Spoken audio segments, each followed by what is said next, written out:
La Fundación para la Historia de España los invita a descubrir la sección Clásicos con Historia. En cada entrega se presentarán libros enmarcados en la historia de España que se han convertido en clásicos, obras que no solo se leen, sino que se estudian, pues permiten reflexionar y pensar históricamente. Su continua relectura genera nuevos interrogantes y contribuyen a interiorizar una manera de ejercer el oficio del historiador. Esperamos que disfruten de este recorrido porque, como dijo Adolfo Bioy Casares, el recuerdo que deja un libro a veces es más importante que el libro en sí.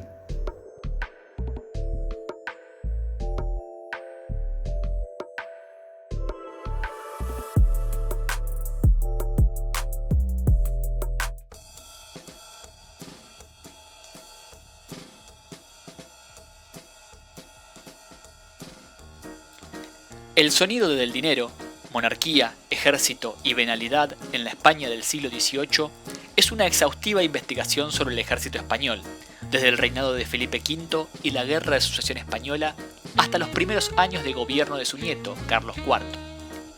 En realidad, es mucho más que eso. El sonido del dinero es una puerta de entrada al complejo mundo social de la España del antiguo régimen y la dinámica de funcionamiento del estamento nobiliario, como así también de aquellos actores que aspiraban a promover en la pirámide social a través del estamento castrense.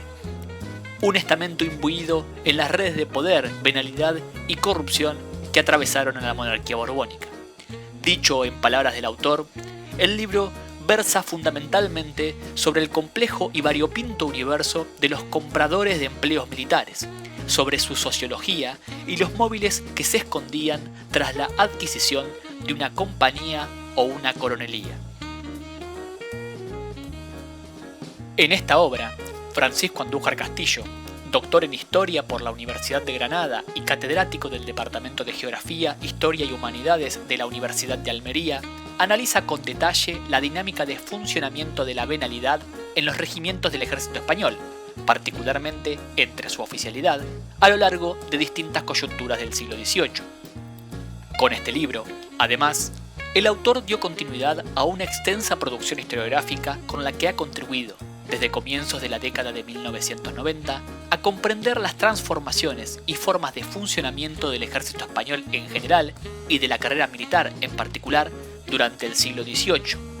De hecho, un punto nodal del funcionamiento de la venalidad durante esta centuria se comprende a partir de sus indagaciones sobre las primeras reformas del ejército español durante la Guerra de Sucesión y cómo el control sobre el escalafón militar fue centralizado en manos del monarca.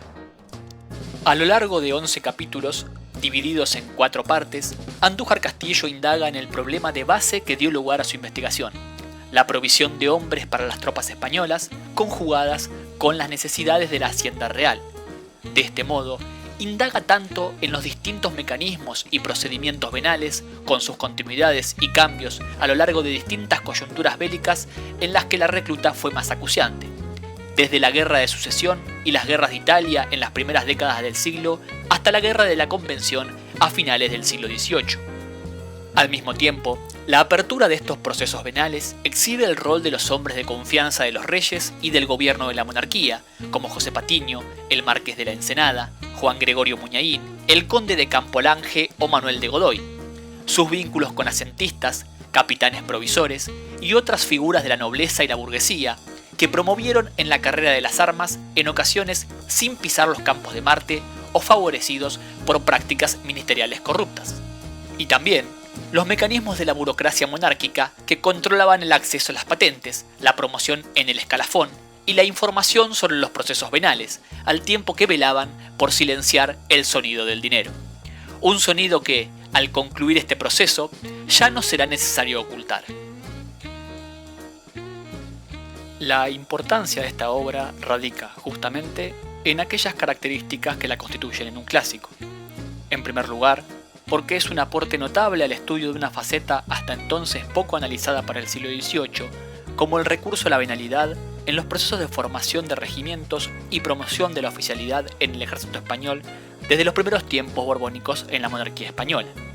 En segundo lugar, por su minuciosa metodología y abordaje de una amplia base documental proveniente, mayoritariamente, aunque no exclusivamente, del Archivo General de Simancas, por medio de la cual el autor siguió las pistas de unos 2000 individuos a lo largo de la centuria. En tercer lugar, porque la obra trasciende largamente el objeto de estudio inicial para interrogarse y responder sobre la dinámica de la sociedad estamental del antiguo régimen, las motivaciones de los actores, nobleza titulada, hidalgos, pero también funcionarios y sobre todo miembros de las burguesías peninsulares y americanas, para ingresar al estamento castrense y promover en él, fundamentalmente para comprender las implicancias del honor en la configuración social de la España dieciochesca y los recursos económicos que se volcaron para aceitar esas carreras sin que suene a dinero.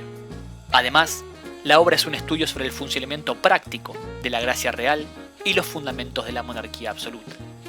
Junto con sus aportes originales, este libro contribuyó con interrogantes novedosos que se volvieron necesarios para cualquier investigación interesada en el estamento militar borbónico, tanto en el espacio peninsular como en el americano, y el seguimiento de las trayectorias de gobernadores, capitanes generales y virreyes.